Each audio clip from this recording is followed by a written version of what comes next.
Ladies and gentlemen, please welcome not Eddie Faskowski, but Eddie Slowikowski. I just bought for a nice family dinner.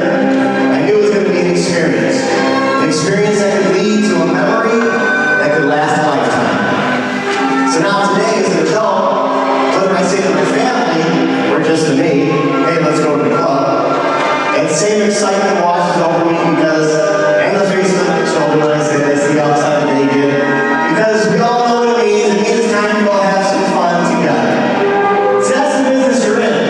You're in the business of creating opportunities for experiences for people to come together, to have these incredible experiences that can become memories and can last them a lifetime.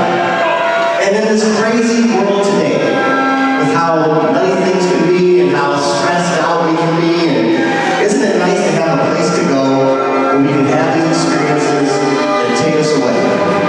My name is Eddie Slowikowski, and I'm excited to be with all of you today. I'm from Chicago, Illinois, and I'm here to talk to you guys about peak performance, which is something I know a lot about. 2 years ago, I wrote a book that took 10 years of research to put together called the 4-Minute Formula, which is what we're going to be discussing today, which is a formula for peak performance, and I'm going to teach all of you. But I want to begin by giving you the genesis of this formula, where it came from, the experience I had that actually created it. Attention please. It is now time for the 1 mile run. We need all mile contestants to please make their way to the starting line.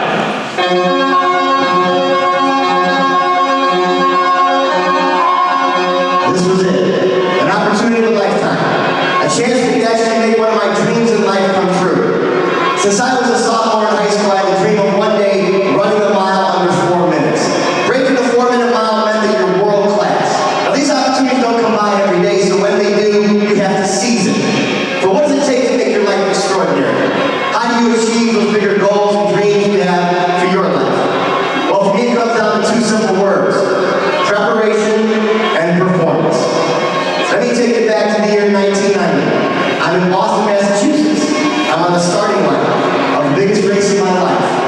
And a chance for me to experience a dream come true. Let me tell you what happened. Runners, take your mark. We were off. The race begins. Everybody jumps off the line and gets into position. Now it's very important to get off to a safe start, to get out well. You have to begin, everyone jostles for position, and you can get knocked out of the race before the race even begins. My job is to get out and follow my teammate, a guy named Andre.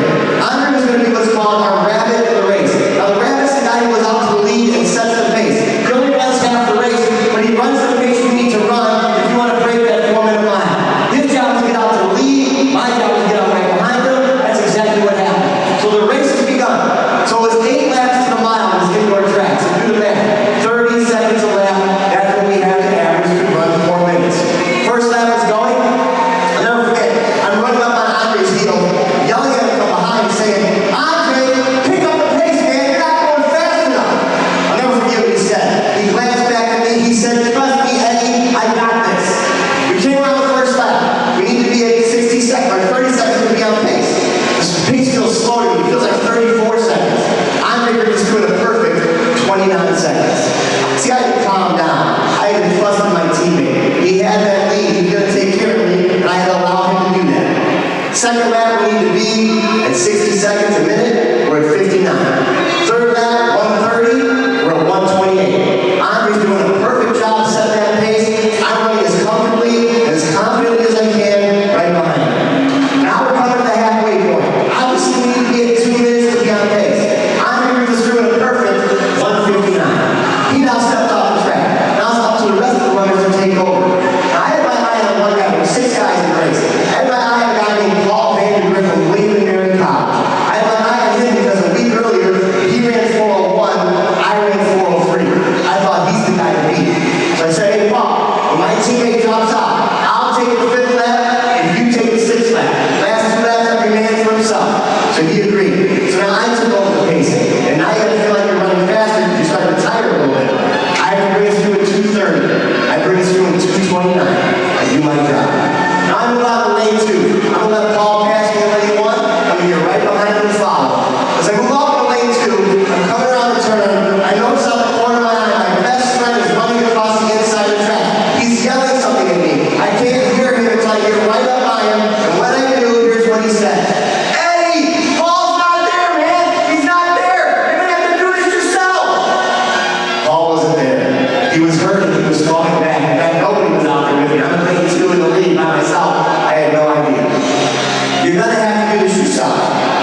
Now, as we all journey forward toward our own personal goals and the life that we're trying to create, especially in your jobs, of course we need the help of other people. Nobody does it alone. But in your job, especially, there's these moments where it comes down to, okay, how bad do we really want this? And we get challenged by that. In those moments, we have to answer that call. This was that moment for me. I put my head down, headed back into lane 1. We'd have to take it the rest of the way by myself. And now the pain is setting in. Oh yeah, now it's starting to hurt. Now you're going to find out how bad you want it. 6 lap, I need to be at 3 minutes. I'm right at 3 minutes. I got 2 laps to go, 1 minute to beat. If I can run these last 2 laps under a minute, I can have my dream of breaking the 4-minute mile. Now it's the 7th lap. 3 minutes, 30 seconds. 1 lap to go, 30 seconds to beat. But now my legs are feeling like lead weights, and my lungs are on fire as I'm coming around toward the finish line, getting around that curve toward the finish.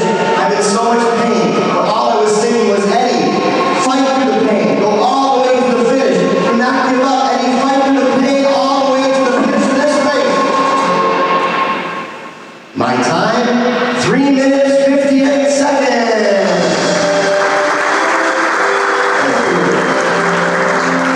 Thank you.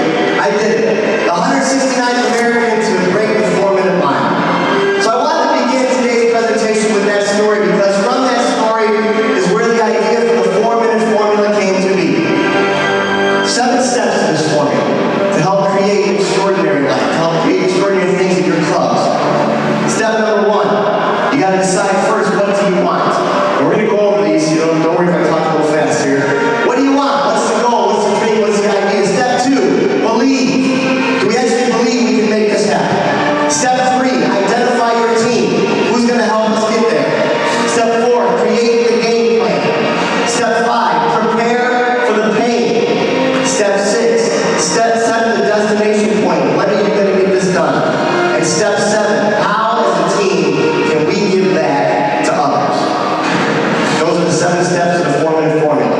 Now, I've been doing this work for 30 years, and in that time, I've tried to really notice what are great leaders, managers, what do they have in common? I work with a lot of different groups and met a lot of amazing leaders. And I try to really understand what are those common denominators that we can learn from, the things that we can take with us to help us do our job at a higher level. Well, 2 things really stand out. I think about what you do as well. These 2 are a big part of helping you perform at your highest level. Number 1, the power of connections, relationships. Great leaders, great managers know and understand how to create meaningful connections with others, especially the people they're working with, and in your situation, the people you're working for. Connections, relationships. Second is a word called passion. That passion for what you do. Obviously, that's a major part of making our journey incredible, of making things happen. When you're around a passionate person, you can feel it, there's an energy to it, and it's pretty powerful. So what you're going to learn from my presentation today is that it's an interactive experience, which means you're not just going to sit there the whole time. I'm going to ask you to kind of do some things that's going to help you experience the message, because all the research shows that when you experience something as a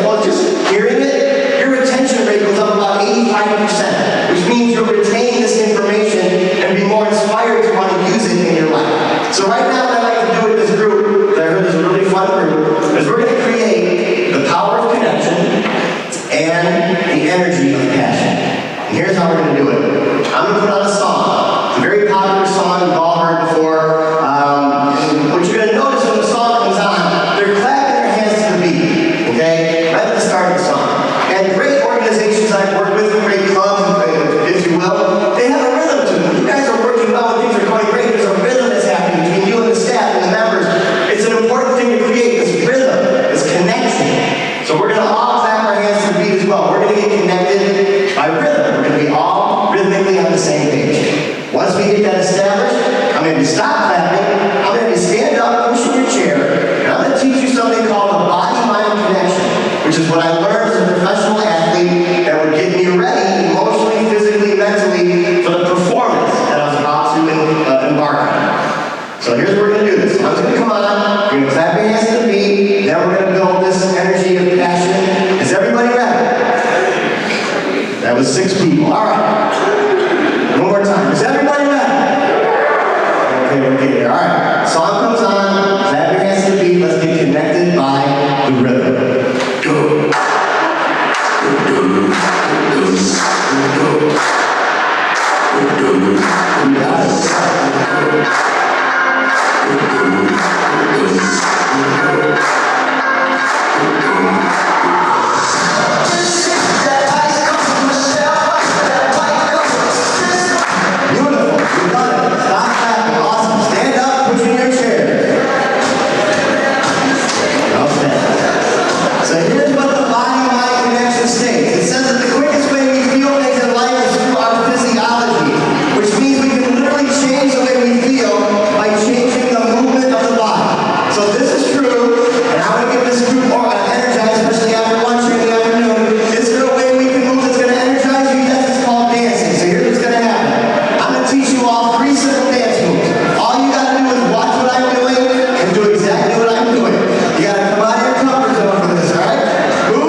In your position, you are in such a visible position as a leader. What you do matters more than what you say. And obviously people are going to notice and respond mostly to what you do. So you have to be willing to put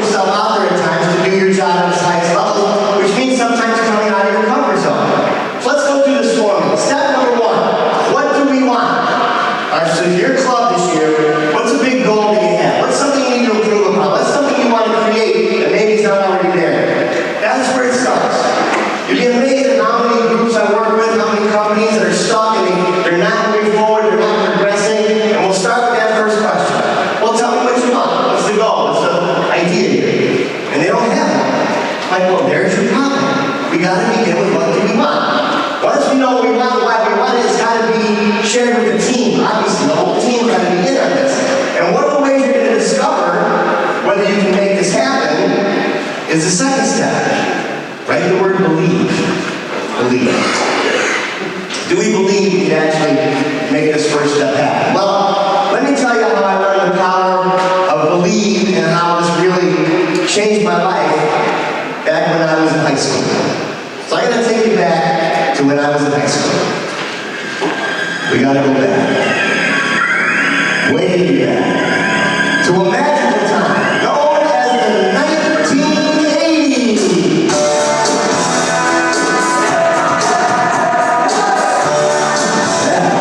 Where's my 80s graduates? We have the 80s graduates out there? Alright, that's awesome. I just finished my freshman year at South High School outside of Chicago, Illinois, with straight C's. Thank you. Average. Alright. As you heard, I was a great runner. In high school at South, I was the number 2 runner in the high school. As a freshman of 1,800 students, I was 4 feet 8, weighed about 80 pounds. But I had a nickname. Everybody called me Slack Man. My last name is Slowikowski. They called me Slack Man because I was a slacker. I was the laziest kid on that team. I didn't want to work out hard. I didn't want to put in the effort. I was getting by on my talent alone. So now came summer before sophomore year. Now, I don't know how it was in your house growing up, but my father had a rule. When you were old enough to work, you were going to get a job. You're not going to sit around watching the Cubs play all summer. You're going to work. So I learned that summer I was really good at getting jobs. I was just bad at keeping those jobs.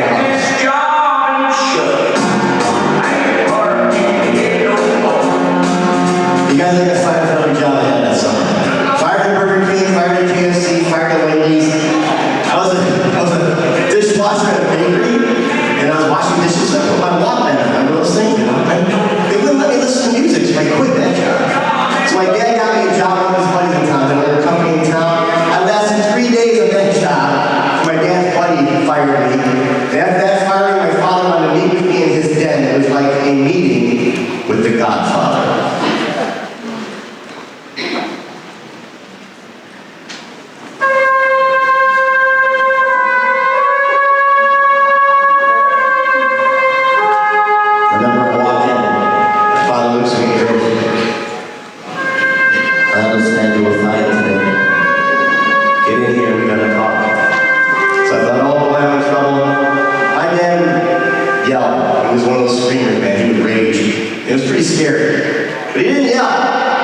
He said, son, remember that job I used to have in corporate America? Here's a little story, history of my family. My father was a rising star in this corporate company, and when he was off doing his thing on the road most of the time, my mother, when I was 3, had a nervous breakdown. It's my earliest memory of my life. Right in front of me, had a nervous breakdown. And she was rushed to the hospital. She ended up becoming agoraphobic. It's a person afraid of leaving their home. My mother suffered from this for 3 years, never leaving the house, only leaving her bedroom because of the anxiety and the panic attacks she was suffering from 1970 to 1973. Eventually she got through, I'll talk about that later. It's an amazing story, but my father was never around. And although he loved the job he had, he ended up leaving it because he needed to be a father that was home more, which I admire, and you'll hear why. But he's talking about this job. He's like, I said, yeah, you were gone a lot. He said, did I ever tell you about my old boss? He was my hero. The story about how he created the company I used to work for. And I was so glad he wasn't yelling at me. I'm like, no, I don't know the story. He's like, well, sit down and listen. Because, son, this is what's missing in your life. He said, my old boss's name was Ray. And Ray used to be a traveling salesman. So I'm going to take it back to the year 1954. Ray had just turned 55 years old. He was a salesman selling paper goods. On the market came a new machine called the multi-mixer. This was a revolutionary new milkshake machine that people had never seen before. Ray saw this thing and thought, this would be an incredible item to sell. I could reach my goal of becoming a millionaire, he thought. So he had a mortgage his home, spent his entire life saving to become the Midwest distributor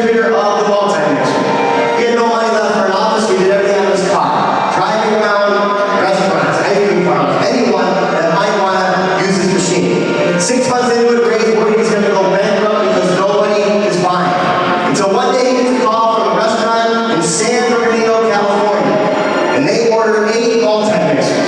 Ray couldn't believe it. He said, what do you guys have, 8 restaurants? They said, no, just one. We need them right away. Ray couldn't believe it. He packs up his trunk from Chicago, heads west. Gets to the address he's given, figures he must be lost, but all he sees is a little restaurant sitting on a hill. He's thinking there's no way this little place wants 8 of these machines. So he walks inside. Says, you the gentleman that ordered the multi-mixers? They said, yes, it must be Ray. Get those in here, we want to use those today. Ray couldn't believe it. So he brings them in, sets them up on the counter, says, you mind if I hang out here today? I'll help you guys so you know how it works. He really wanted to see what was really going on here. And he said, hey, we appreciate that. So they open their doors. And Ray is witnessing that this place is doing incredible business. And halfway through that day is when Ray gets an idea. He has what you call a vision in his mind, in his imagination. He is able to visualize, wow, this place could be everywhere. So he waits for the whole day. They close their doors at night and goes with the 2 guys that own the place, family restaurants, 2 brothers. Says, guys, I want to make you an offer. Ray says, I'll give you $1 million if you give me the rights to this restaurant here. So this is $1 million back in the 50s. They're shocked by this offer.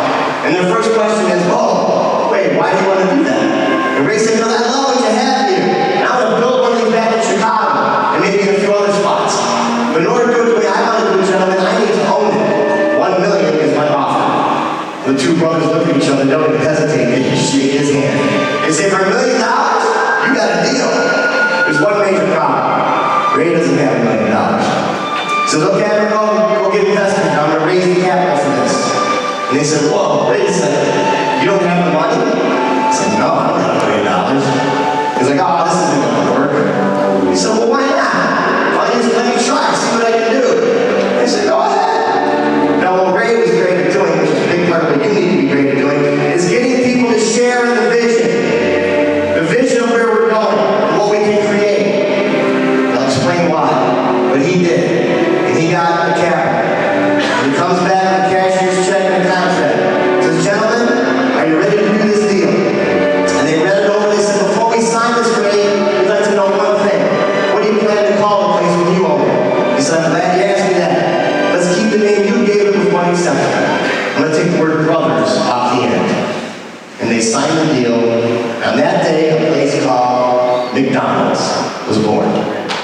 Now please raise your hand if you've ever heard of a place called McDonald's. Of course. And what you don't know is my father was the first director of manpower development for the McDonald's Corporation. He worked down the hall from Ray Kroc. He was personal friends with the gentleman. Knew him well. And when my father was telling me this story, you guys, he wasn't yelling, he was excited. He was standing about 6 inches from my face. His eyes were like this, and he's smiling. He was so, son, do you understand why I'm telling you this? And I was scared to death. I'm like, no. He's like, what does the story say? The McDonald's brothers created McDonald's. But all they could see was what they had. They couldn't see the potential of what they could become. It took this traveling salesman selling milkshake machines. He had the vision that this could be everywhere. Son, I never hear you talk about your future. You just finished your freshman year with straight C's. You and I both know you're smarter than that. You're just not working very hard. You're one of the best runners they've seen in a generation around here, and after 1 year, you have a nickname, Slackman. You think it's funny, and every time I hear it, I'm embarrassed because it means you're lazy. And you just got fired in your 5th job this summer. Where do you think these choices you're making are leading you? You are heading nowhere. You have to start thinking beyond where you are to where you'd like to be. That's what I'd like to see from you, and I'm telling you, it will change the way you live. And that was the summer that I had a dream. One day running a mile under 4 minutes. Didn't happen until 7 years later at Loyola University in Chicago. So it's a process, but it had to begin somewhere. What did I want? I want to do this. Now can I see it happening? The power of visualization, the power of your imagination is incredible. Latest brain scans show that the brain literally can't tell the difference between an actual experience and an imagined one. So think about what that means.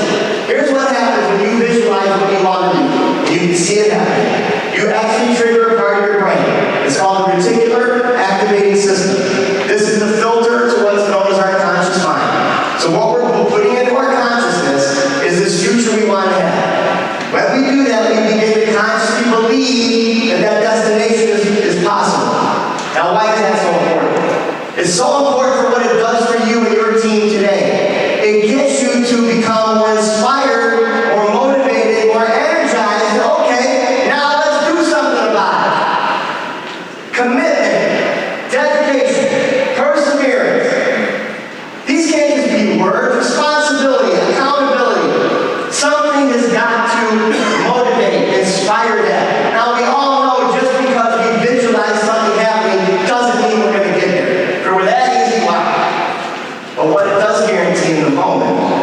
it will get you inspired enough to start on the path, on the journey.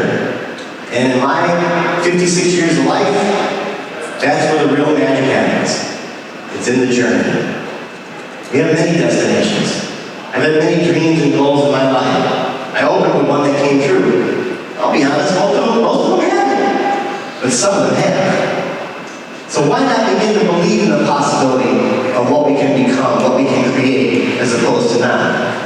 And as a manager, as a leader, your job is to not only help the whole team come together and define what we want. Now can we believe we can get there? Can we practice this art of seeing it happening so we become motivated and inspired to take action? That brings you to step 3. Identify your team. Who is going to do what? You can't do it all. Obviously, a big part of your job is you wear many hats. You deal with a lot of different people, a lot of different things you have to deal with within any given day. So who's the team? Who's going to do what? How do we delegate? How do we give responsibility and power to people? And is that easy to do? No. But it's got to be done. You can't do it alone. But the most important person on your team, I believe when it comes to performance, is you. The relationship you have with self plays a major role in what actually gets done. A lot of it's not going to be conscious to us. I'm going to ask you 3 questions right now. 3 simple questions. All I want you to do is answer yes or answer no. If you're going to answer yes, don't say yes. Stand up. That way we can see who's saying yes. If you're going to answer no, don't say no. Just stay seated. Staying seated will mean no. Question number 1. How many people in here can sing? Well, 1, 2, 3. All right, have a seat. 4. Question 2. How many people in here can draw?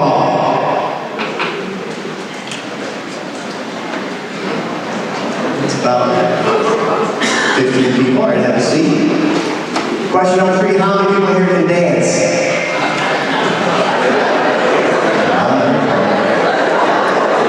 That's about 30 people. All right, have a seat. Okay. Now, I'm sure you all can hear what I can hear with these people over here. When I asked the first question, what were you saying? Yeah, that sounds like shut up, you guys are ruining it. Shut up. What was the question, guys? Can you? I didn't ask that, did I? You guys caught on right away. What was the question? Can you? Capability. I just saw you all dancing a few minutes ago. You want to ask the question, 30 of you got up, everyone else stayed seated, the other 2, 10% stood up. All right, so what happened there? This is the relationship you have with self. This is why your story matters. Performance and how we live and the choices we make and the things that we do comes down to all the stuff that we've been through in our lives.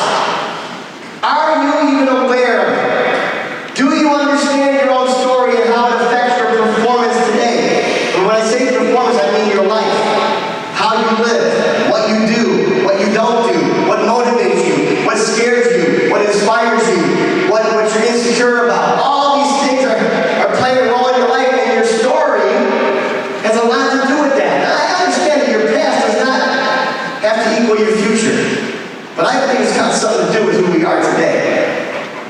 I learned this at the Olympic trials in 1992. And here's why it's so important to have those big goals and dreams for the coming year for your team. Because the thing that spurred on the 4-minute mile, breaking the 4-minute mile, wasn't the early dream I had as a runner as a kid, very early on, was to be an Olympian. I remember watching this 1976 Olympics and watching Edwin Moses stand on the podium. As a little 9-year-old boy, I remember thinking, wow, wouldn't that be incredible if one day that happened to me. So the big dream was to be an Olympian. So before you get to be an Olympian, you first have to qualify for what's called the Olympic trials. And in my event, 1,500 meters outdoors, 32 men qualify. Only 3 make the team, so you race until you get to the final 3. I was not one of those. That dream did not come true, but because of that dream, along the journey, other dreams did come true. In 1990, I got selected when I ran 358. Hey, you need to be on a team to go to England. We're going to run against Russia and Great Britain. And I brought home the gold medal in the mile in that indoor event for our country. But that wasn't the dream. 2 years later was the dream. So there we are. The day before the Olympic trials begin. We're sitting in an auditorium, all the athletes, and they're going over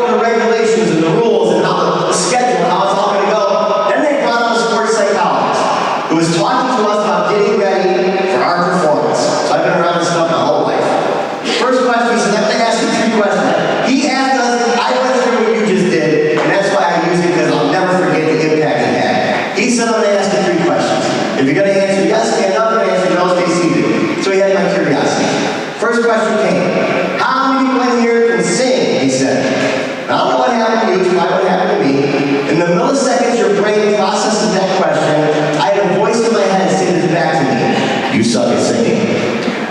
And I did not stand up. Question 2, how many people here can draw? My mind went blank, I never got into art, never really done that, so I just said. Question 3, how many people here can dance? A voice in my head said, get up, and I went, yeah.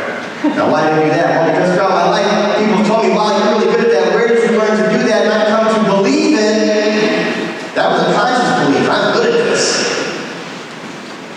Wasn't aware of the other stuff until he said, and I asked you if you could do these 3 things well or good. And it hit me. He didn't even say that. But that's what I heard.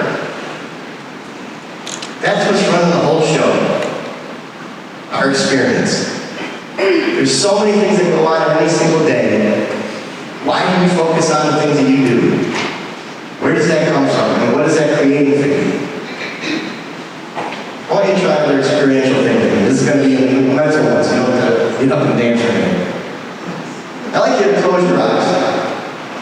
And I'd like you to think of a time you had a really bad day, you're stressed out.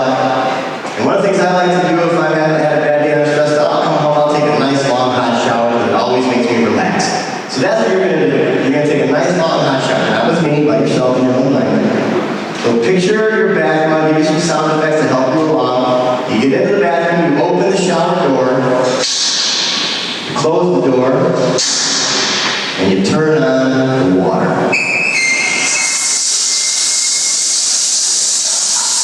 You turn it on nice and hot. Now picture yourself standing under that hot water. And you know that feeling is a little hard to get used to at first, but you do. And you begin to feel your body relax. You begin to feel the stress of a long, hard day melt away. And just as you start to totally relax, this is what you hear.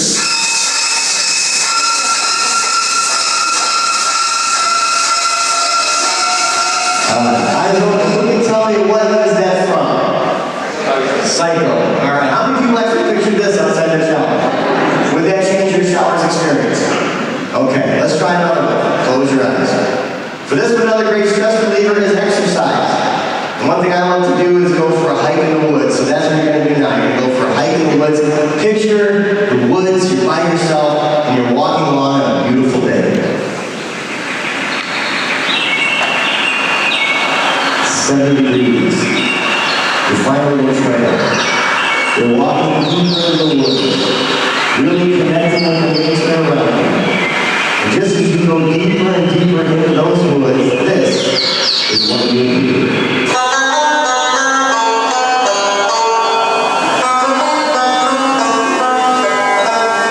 Okay, this one's interesting with the age group we have here. Who knew what that's from? No, not Beverly Hillbillies, I wish. Deliverance, yes. The young people here are like, hey, there's a band in here, let's go, all right. Bad idea. All right. So what am I trying to show you here? I'm trying to show you that the moment that I put on the music from Psycho or Deliverance, it changed your experience because it changed your mind's focus. Now, the movie that does this the best, in my opinion, without a doubt, is this right here. What's this from here? What's it mean when you heard this? Sharks coming, right? Now, you know that because it's exactly what they wanted you to know. Now, why? Here's a story about Jaws. It was a book by Peter Benchley. And in 1974, it was selling off the shelves. It was incredible. So, of course, what the movie studios do, they adapt a lot of novels into other movies, right? This thing was on fire. So, we got to make this into a movie. So, a rare thing happened. Universal and Paramount got into a bidding war over the rights to this book to make it into a movie. They both wanted it. So, Peter Benchley had something called leverage. And so what he said was, okay, not only do you have to pay me a record amount of money, you have to hire me. I get decision-making power on that movie set. You're not going to turn my book into a joke. It was the only way you could get the rights to this. And he's also in the movie. He plays a reporter on the beach in one of the scenes. Well, Universal Studios meets all his demands. And they already had a leader in place. Who's the leader on the movie set? The director, right? They already had a director in place. And the first meeting they had with Peter Benchley, this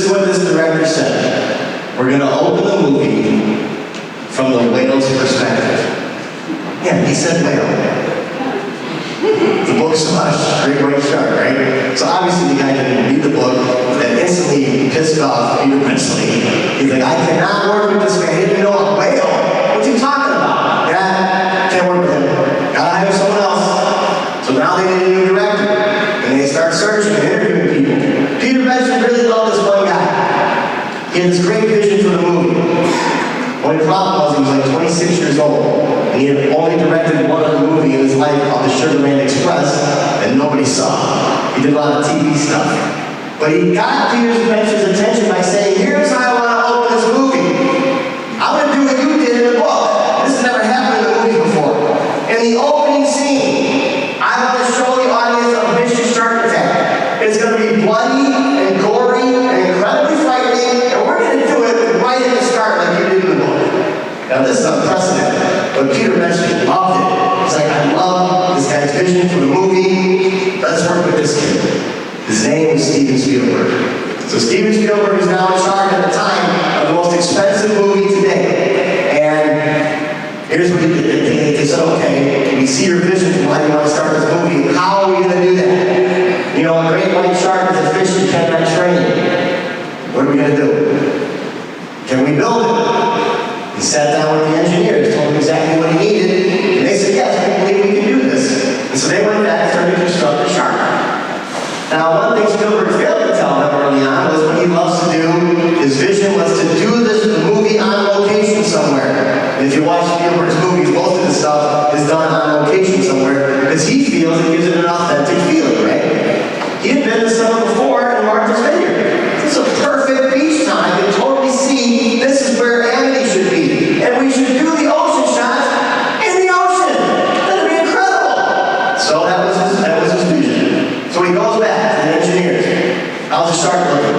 It's great.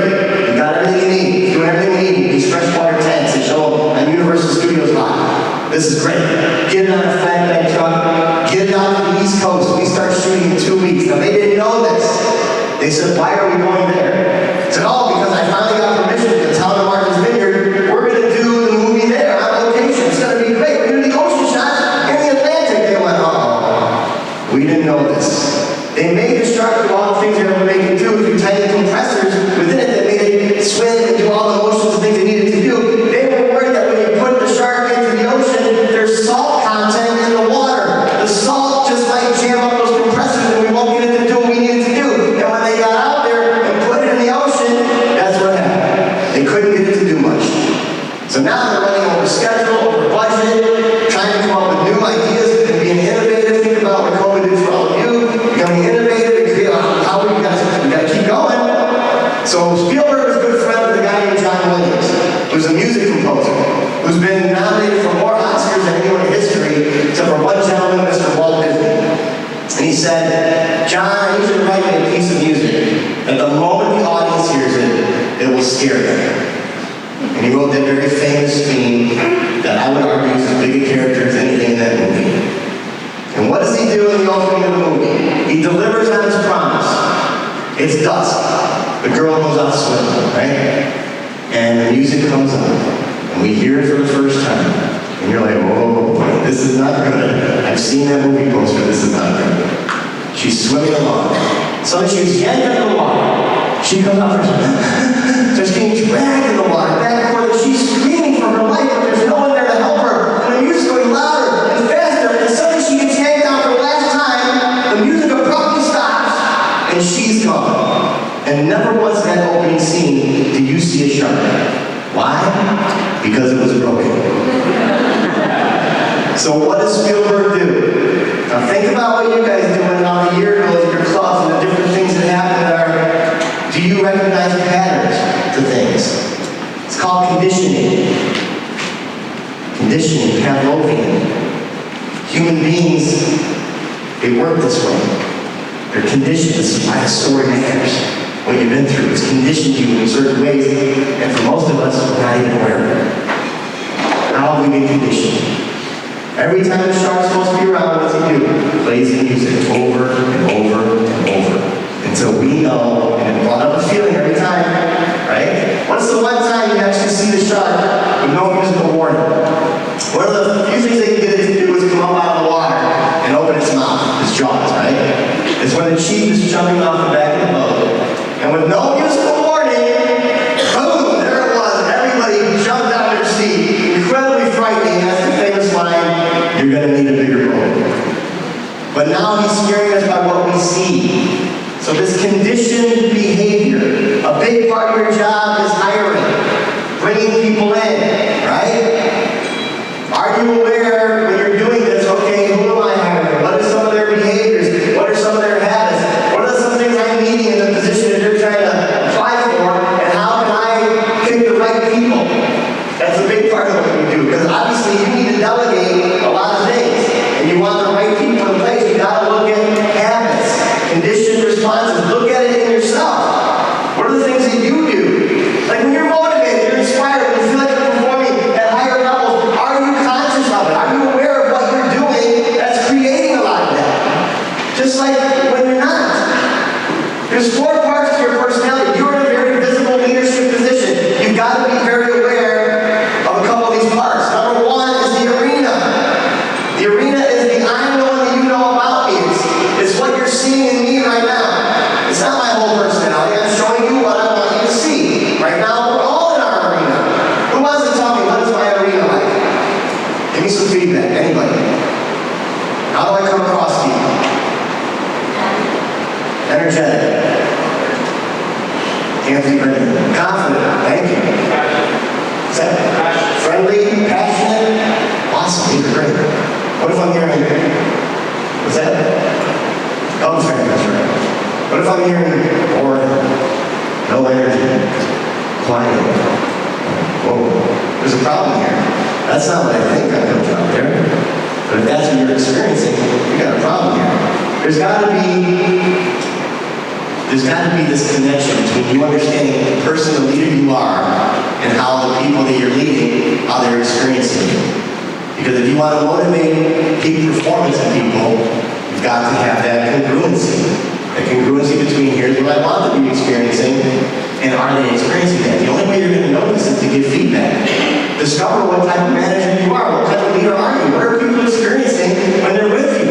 Because that will bring you to the second part of the personality, which will help consciousness come to life and help you perform better, which is the blind spots. The blind spots are the I don't know other people see in me. So I got certified this years ago because I wanted to teach more communication workshops with employees. And so one of the exercises they had us do to discover our blind spots was to go to people that we're really close with and ask them this question: how can I improve? They said, after you ask that question, all you're allowed to do is say thank you when they're done speaking, and you have to leave for an hour. I thought, wow, those are interesting instructions. I wonder why we're going to do all that. So I came home from that, and I went to my wife, who was my girlfriend at the time, and we've been dating for 6 months. I felt like, okay, I think this is going to happen. I think she's the one. But then this workshop taught me, wow, how well do we communicate? How much do I really know about her? And how much does she know about me? And so I thought this would be a great person to do this with. So I said, hey, Diane, I got a question for you. And I had a notepad and a pen to write down her answer. I said, how can I improve? And of course, she looks at me, 6 months dating. She's like, what do you mean improve? Oh, I love you, just as you are. You're the man of my dream. I think you're great. I'm like, yeah, thanks. That's fine. I go, but really, I'm trying to learn something here, and I want you to be honest. Seriously, how can I improve? Suddenly, she stops smiling. She folds her arm, and she's staring at me, and she's not saying anything.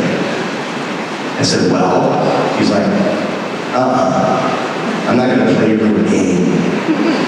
Because I know what you're going to do. If I criticize you, you're going to get upset.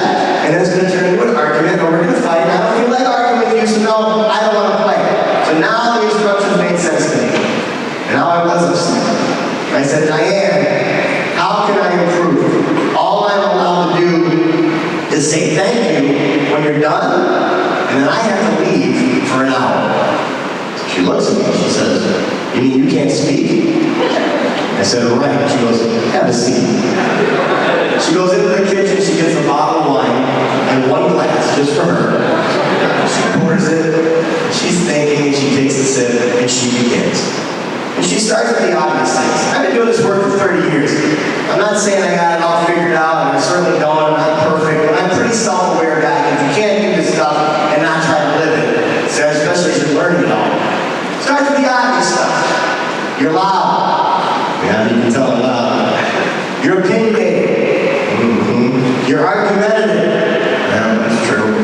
And she's going on with these things I know I've been working on. And I'm getting really upset. But I'm not allowed to say anything.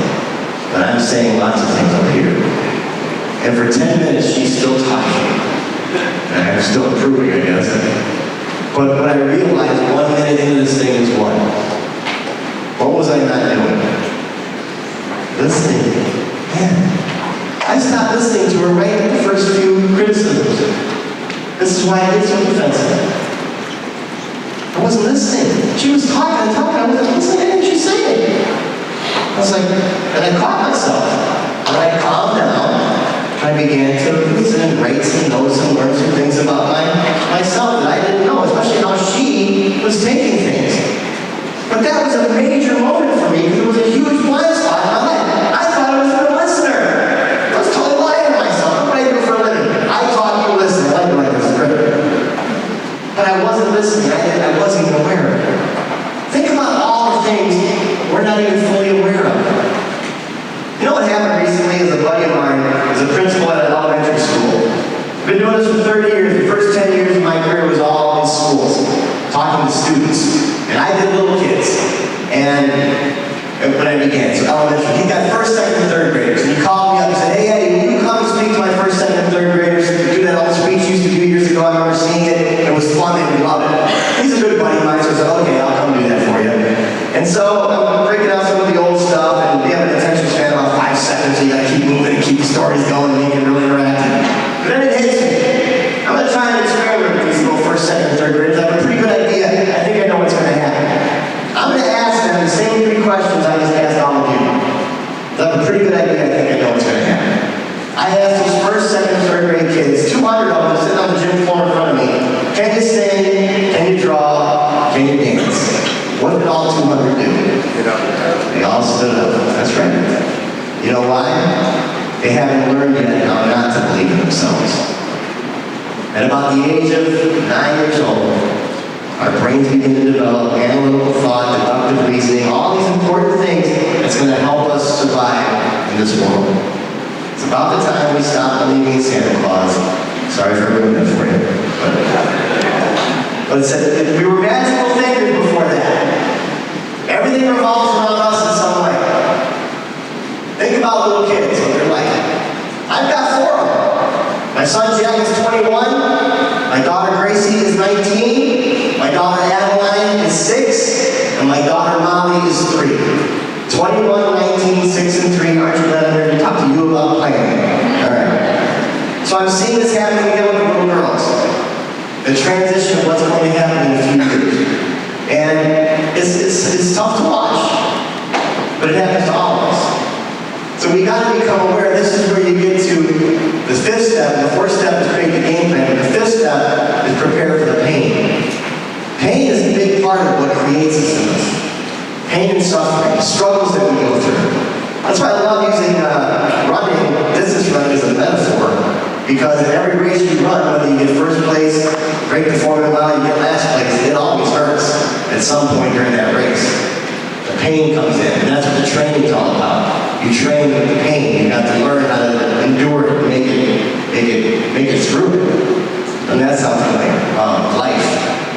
That the pain comes in. What's the pain that happens within your club? What's the things you struggle with the most?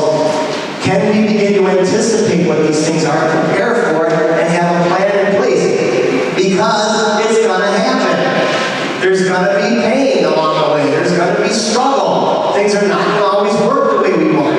That's part of also creating the game plan, the 4th step. But you got to manufacture and understand, okay, pain's coming. What's going to be the response? How are we going to deal with it? When these things happen, are we prepared? We got what? Is that Idalia? Is that what they're calling it? The storm coming in? I got to speak on Wednesday in Nebraska. I was supposed to leave tomorrow. No, I'm leaving tonight. Because they said, you're not going to make it to Nebraska if you don't get out. Okay, so I know this. I see what's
training. That's where they practice and where they train. And the rumor was, wow, every now and then, the Bulls would play down in this club in the city. Well, I've been there for 2 years and I've never seen a Bulls player ever. And I love playing basketball. So one Saturday I decided to go play basketball at the club. And I go down there, there's got this great pickup basketball league that they do there. When I walk into the club, there's a very strange feeling in the place because it's a strange vibe. And I walk in and I see why. I look over, there's this exercise area where all the treadmills, the weights, the bikes, everything is over here. There's this big glass partition that looks onto a beautiful basketball court where all the pickup games are happening. And when I walk in, I notice nobody is exercising. Everybody's standing around the basketball court watching pickup basketball. I'm like, this is weird. What's going on? I'm not really paying close enough attention as I walk up to the scorer's table, and the first thing you got to do is put your name on the list if you want to play in a game. So I write my name down, and I'm standing there watching the game that's going on, the action's happening down there. Out of the corner of my eye, I notice someone warming up over here, and they jump up and they dunk the ball, like really hard, dunk the ball. And I look over, what the hell is that? And I look and see who it is. It's Michael Jordan. Michael Jordan was there. We're going to play basketball. That's why nobody's working out. Everybody's seeing he's there, and everybody is standing around the court, around the glass partition, looking over at Jordan. Like, oh my God, it's Jordan. I look back at the sign-up sheet, and there's his name, written a few above mine. I go, this is incredible. I'm going to get to play basketball with Michael Jordan. Because the way they do it, when the game's over, winners don't get to stay. They read out the next 10 people because people want to play. So they read out the next 10 guys. And unfortunately, I'm on the other team. I'm not going to get to play with Michael Jordan. I'm going to play against Michael Jordan. So I go, oh boy, okay, this is going to be interesting. So, of course, I'm not going to guard him. I'm 5'8". There's no way I'm guarding him. Someone else will guard him. I'm a good point guard. I'm fast. I can handle the ball well. I got a pretty good jump shot. That's going to be my job. So someone else is going to guard him. Well, we have the ball first. Well, one of our guys takes a jump shot. I'm standing at the free throw line, top of the key. Mike is under the basket. Our guy takes a shot, misses. Jordan right in front of him. Boom, jumps up, amazing, comes down and starts fast breaking down the court. And he's running right at me. So I'm the point guard, right? And I'm backing up like this. Okay, so I was a world-class runner. I'm a competitive guy. Competitive juices start flowing. Okay, point guard job, stop the fast break, stop the ball. So I'm backing up at half court. He's coming right at me. He does some kind of move. I trip over my feet, fall flat on my back. He runs right by me, dunks the ball. Everybody's laughing as I'm laying at half court. He runs by me, practically over me, and he goes, nice defense. Trash talk. Oh man, was he trash talking. So this is going on for a little bit, and they're winning, and I'm getting really mad. So now I think, okay, what's the one thing I can do better than him? Run. I have more endurance, he's not sub-4 minute mile, I can outrun this guy. So I made it my life's mission. I figured, what a great opportunity. I made it my life's mission in that moment. I'm going to steal the ball from what I consider to be the greatest of all time. What a story to tell my grandkids. So I decided in that moment to stop guarding my guy. And I start chasing Michael everywhere he's going on the court. I'm just chasing him everywhere he's going. And I'm going to guard my guy. Now, it's Michael Jordan. So obviously I can't get the ball. I'm trying. I can't get the ball. He's scoring. He's getting upset. He's scoring, and they're kicking our butts. And now there's about a minute left. At this point, I've given up. Less than a minute to go. I look up at the clock. They're winning 24-7. The game's going to 30 or until the time runs out. So they're kicking our butts. And Michael's got the ball. Michael's got the ball in the corner on the baseline. It is out of bounds. Three-point basket's right over here. He's dribbling the ball like this. He's got a big guy guarding him. I'm on the other side where my guy's at. I look up and see what he's doing. He's just going to dribble out the clock, take the last shot, game's going to be over. So this is my last chance. My last chance to steal the ball from the greatest of all time. So how can I do it? There's only one way. I could cheat. It's the only way to do it. I could cheat. And what does that mean? Well, there's people everywhere, beyond the baseline, out of bounds, watching the game. People, 5 rows deep. I figured I could just mosey beyond the baseline, duck into the crowd, weave through the people. He's over here in the corner, facing this way. The basket's over here. He's not looking this way. He's out of bounds. I'll jump from out of bounds.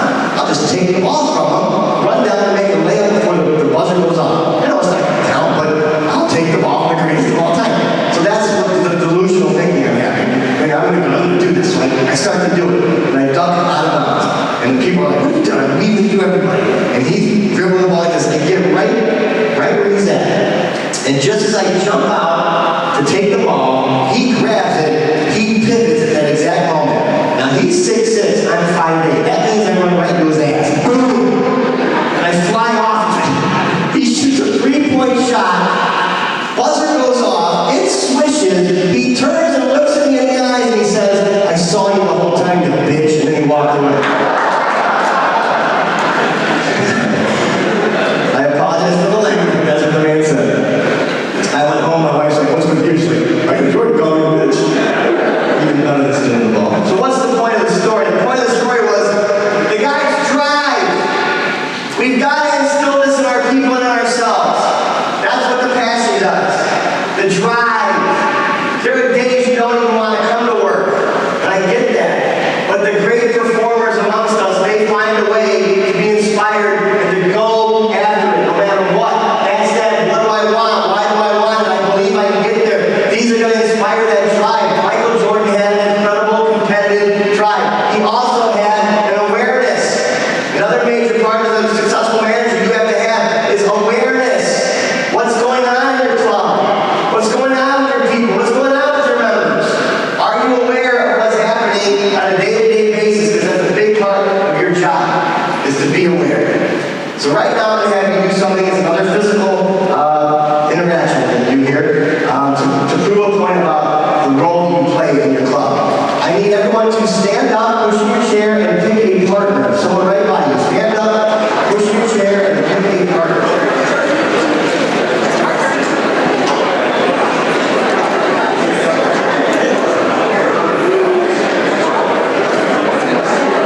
All right. Now, if you don't have a partner, you can have a group of 3. Don't leave anybody out. Make sure everybody's got someone. Make sure you have a partner, group of 3. Okay. Now, once you have this, here's what I want you to do. One of you has to become person A. One of you has to become person B. If you have 3, the third person is person C. You decide who's going to be who.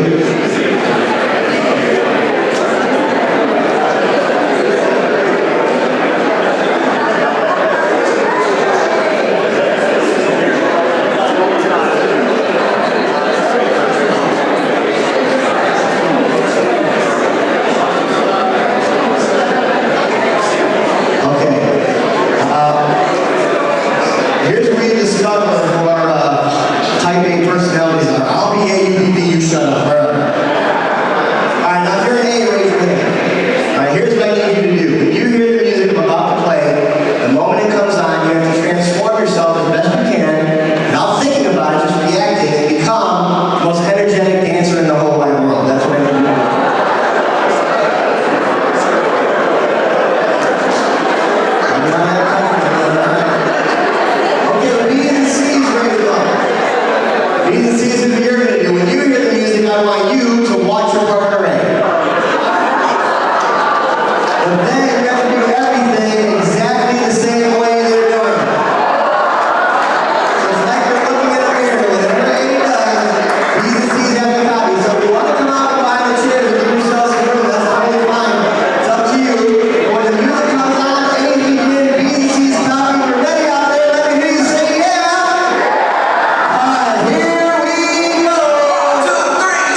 People who make it all about, okay, what can I do to make you great at what you do?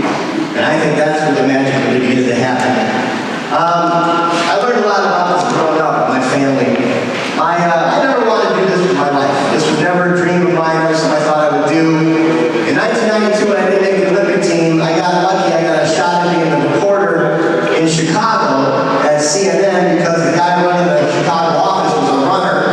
And when I came in for the interview, he knew who I was, and he hired me. I had no experience. He's like, "No, we'll teach everything you need to know." And I knew a couple of weeks into that job, being as emotional and sensitive as I am, this was not the life for me. Being a reporter of the news is usually very negative and a lot of tragedy, and I just knew I couldn't handle it, just shadowing the other reporters I couldn't handle it. So I didn't know what I was going to do. And my mom, who was this agoraphobe for 3 years, she came out of that in the 70s, went to a therapy class called Adventures and Attitudes. And she was so good at this class that her teacher said, "Wow, Mary Kay, you should do this for a living. You're great at this." And so my mother decided, okay, I think I will. And she started becoming a consultant and a speaker that would help people overcome their obstacles. My father decided, okay, I'm going to leave McDonald's. And here's why I admire both of them so much. My dad, knowing his personality, he would have become the president of McDonald's. I know it. But I don't think my family would have survived it. I don't know what would happen to my mom. I don't know what would happen to me and my two older sisters. I was a baby at the time. He decided to leave all that behind. Even though he loved his job, he didn't care about materialism. He didn't care about that. It wasn't important to him. He just wanted to love what he did. He said, "Mary Kay, we can do this together. You can do your thing. I can do my thing. We can start our own company." So we moved from a big house to a 1,400 square foot apartment that we lived in for the next 14 years. And I remember being happier in the apartment than we were in the big house. My parents were so happy that when I was 12, my baby brother Tim came along. So that's how happy they were. And my mother, was very good at what she did. She was nominated for an Emmy. She had a TV special. But she lost because she was in a category with a woman named Oprah. So she lost that. So don't tell me people can't change. Here's a woman that couldn't leave for bed, who went on to become an Emmy-nominated speaker. And she would say to me, "Eddie, you're going to do this with your life." When I was a guy that got fired for everything, and then I got CNN, I don't want to do this either. I don't know what I was going to do. The running career was done. I ran professionally for a little bit, but it was obvious I wasn't going to be good enough to make it to the levels I wanted to. Didn't know what I was going to do. She got sick. She got the flu. She said, "Eddie, will you fill in for me? I got a speech I got to give Saturday." It was like Tuesday. "I'm really sick. I'm not going to be ready. I can't find anyone else. It's too late. I need you to help me out." I said, "Speak to who?" She said, 1,000 high school kids. I said, "Are you insane?" She's like, "I'll give you $500. I said, "What time did it start?" And that's literally how my career began. It'll be 31 years this coming November. And so my mother gave me all these note cards, said, "Here's what I want you to talk about." I'm like, "I don't want to do your stuff. I've heard your stuff. I don't want to do that. Let me come up with my own stuff." And my father chimed in and said, "Okay, we need to see your own stuff before you go do it. You can't just go wing it." I said, "Okay, fair enough. I'll come back Friday night. I'll show what I'm going to do." And back then, if you notice how I'm running the sound and all this music and sound and things happening, I'm running all that with a iPod and a remote in my hand. Back then, it was a cassette player. 1992 was a cassette player. That's all I had. I had this idea it would be fun to have music interaction and maybe some dancing and stuff. And I came up with that idea, and I did it for my parents. Now, my mom, no matter what you did, you're great. She's like, "That's awesome." But my father was very critical. But he looked at me and said, "Son, I've never seen anyone do what you just did. That was engaging, it was fun, it was interesting. Wow." Wow, okay, great. I guess I'll get through this. And the next day, giving that presentation, my mother was pregnant. It was a call. Sometimes, think about what you do, the people you help in your life. We need people in our lives that help us see what we can't see yet. Country club experience of bringing people together, creating experiences that can become memories that last a lifetime. It's an incredible opportunity to change people's lives. So that's how I became a speaker. And another dream that I had to talk about this final step service, because my parents were always pushing service. I wanted to be the head coach of a Little League baseball team one day. That's an easy one. Before I ever had kids, I don't know, my dad and dad would be in the 70s and really bonded over that.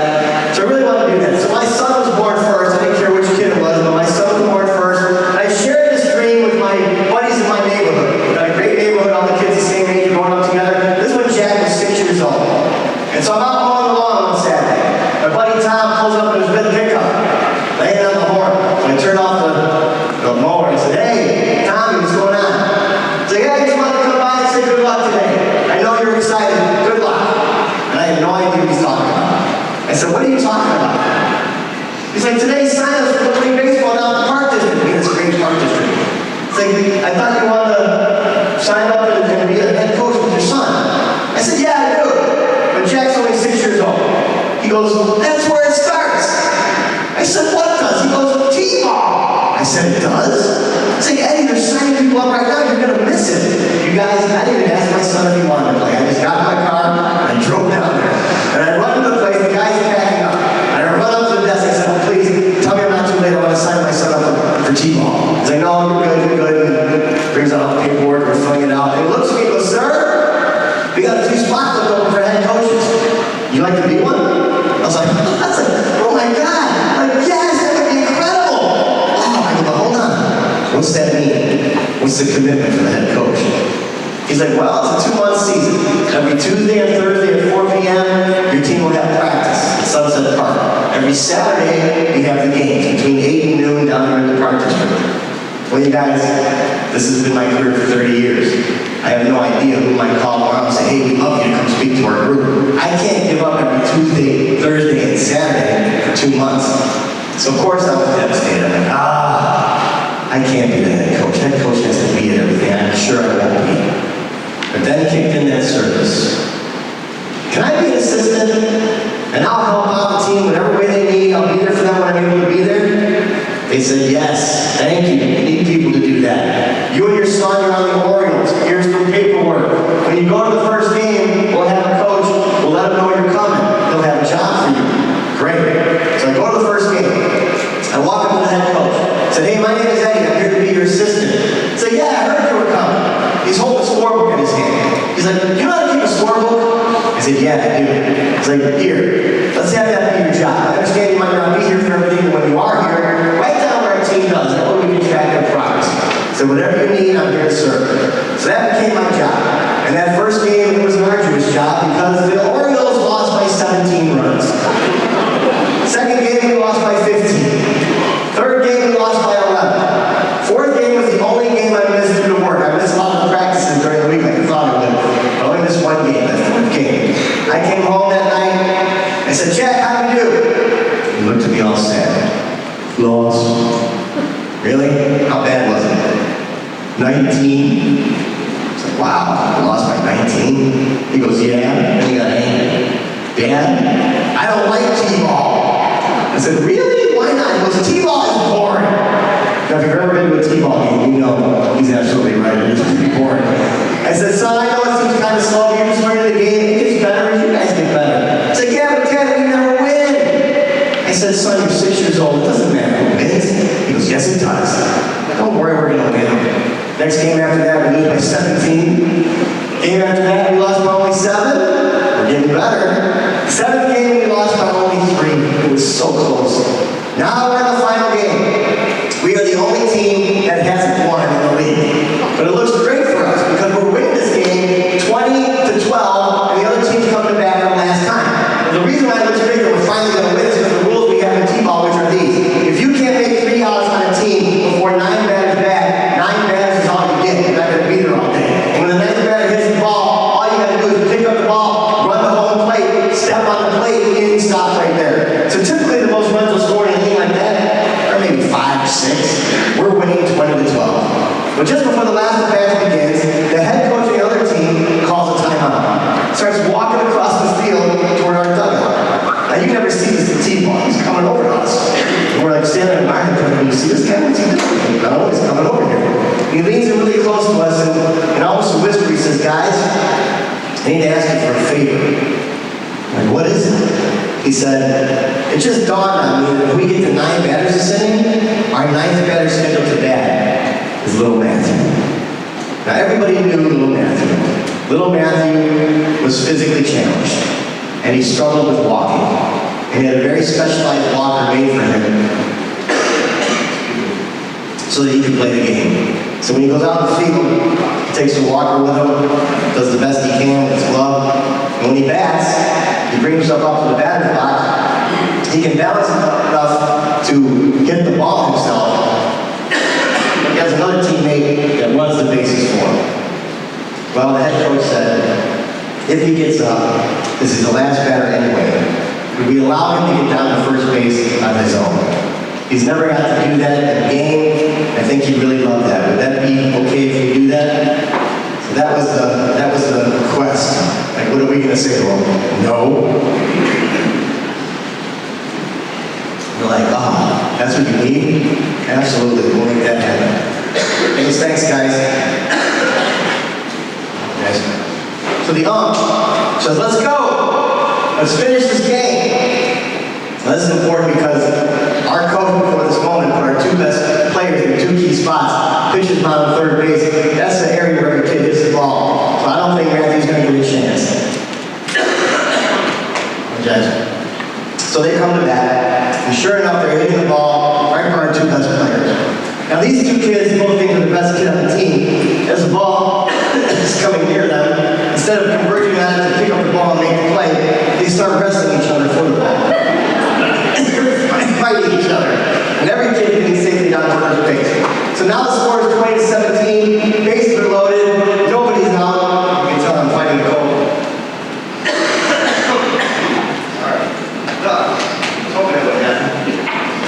Ninth batter's coming to bat. Now remember my job. I have the scoreboard. When it dawns on me as I look at that scoreboard, if little man hits a grand slam, they're going to beat us by one. So I call our coach over. I said, hey coach. He was really mad at this moment of our team. He's taking it out on me. He goes, what? I said, hey, do you realize if this batter gets a grand slam, they're going to beat us by one? And he yells at me. He's like, I'm not concerned about that right now. He starts to walk away. I'm a grown man in a t-ball game. You don't get to yell at me. I said, coach. He's like, what? I said, come over here. And he marched over and said, what do you want? I want you to calm down and listen. If this batter, look, standing in the batter's box with his walker in his bat, waiting to bat, is little Matthew. If he hits a grand slam, they're going to beat us by one. We want that to happen, don't we?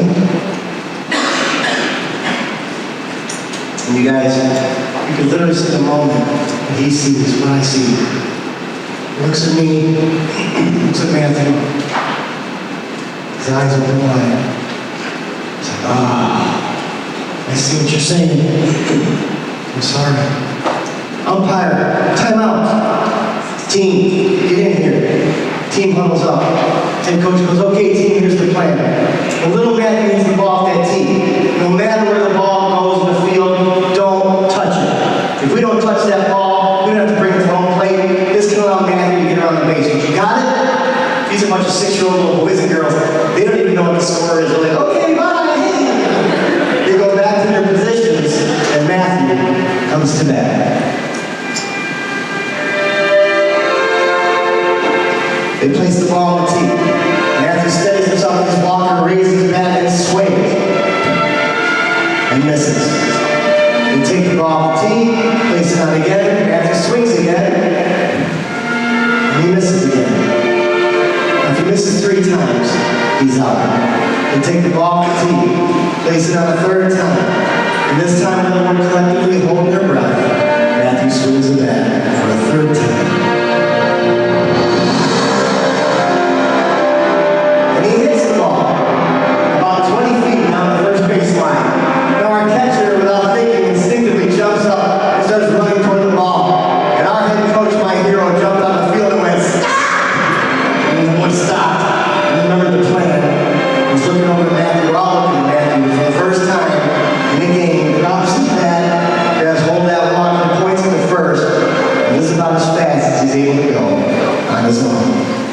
For the first time in the game, on his own, he's making his way down to first base. And by the time it takes Matthew to get down there, 1 run is scored, 2 runs, 3 runs. The game is tied at 20. Matthew finally reaches first base. He's standing there smiling on the base.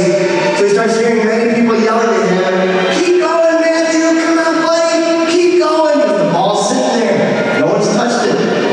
Matthew's eyes open wide. You guys hold that walker. He starts heading down to second. When he was halfway down to second, I was so proud of my son, Jack. Jack is playing second base. He's like this. Jack hates baseball. Jack's playing baseball because Dad's making him play baseball. He's like this. Well, my son's always been known as what's called an indigo child. If you don't know what that is, it's a child that's has very deep empathy skills. Ever since he was really little, he could just feel the feelings in a room and he'd feel it himself. I tell you that because he's like this. Matthew's coming right toward him. My son stepped out of the way. And as Matthew passed, my son made this decision. He took his glove off, he dropped it to the dirt, and he started clapping as little Matthew went by. Now remember the role model dancing thing you guys did earlier? You copied each other? Well, all the kids saw my son do that, and our team, they all followed his lead. Every kid in our team took their glove off, and we're cheering for Matthew. Now the adults were going crazy. We are cheering like it's the World Series. We are cheering so loud that there are 3 other games going on in this baseball complex we have, that parents are leaving their kids' games, walking over to our field from all different areas, saying, what is happening here? They can hear the commotion. We're like, look at second base. Because now Matthew's running second, heading for third. This is the moment I'll never forget. Matthew's father is sitting in the stands over by third base. When his son came around second, I guess he could no longer contain his excitement, because he jumped out of the stands, literally climbed over the fence to get on the field as fast as he could, ran up to third base, and the third base coach father just got out of the lead. And you can clearly see the tears streaming down the father's face. Yet his voice rose above everybody's. You could hear him, he's like, yeah, buddy, you look great, come on, buddy, keep going, keep going. Matthew gets to third, his dad's screaming in his ear, go win the game, buddy, you're gonna win the game, keep going. Now Matthew wasn't crying, he was beaming. I'll never forget the sight of his father marching behind him all the way as he made it to home plate. When he got to home plate, as you can imagine, his whole team was out there waiting for him. And when he stepped on that plate, they all mobbed him in a huge team hug. And our kids were so excited that spontaneously at that moment, they all ran over like, yay, Matthew! So both teams were converging on this little boy who was standing in the middle of it all. I'll never forget the smile on his face. So I had to put the final score in the scorebook, 21-20. Yeah, by the numbers, we just lost again. But look at that celebration of that field, and you tell me who lost. And I realized this is one of those moments, they don't happen every day. Take it in, this is incredible. So I'm really looking around and everything. The adults are all hugging each other, many of them are crying. The kids are cheering, going crazy, Matthew was beaming. And then it hit me. You realize what had to happen that Saturday morning for this to have taken place. And think about it. The rules we have, 9 batters. And that meant all 9 batters not only had to all come to bat, they all had to get on base, and they all had to score. If we made even 1 out on them, the numbers wouldn't add up. That's not what happened. It also meant that Matthew had to be in that spot to be the hero on that day, which he was. And then I thought back to the dream. I want to be the head coach. This is a dream that is yet to come true. I still have Addie and Lowry, we'll see. I don't know.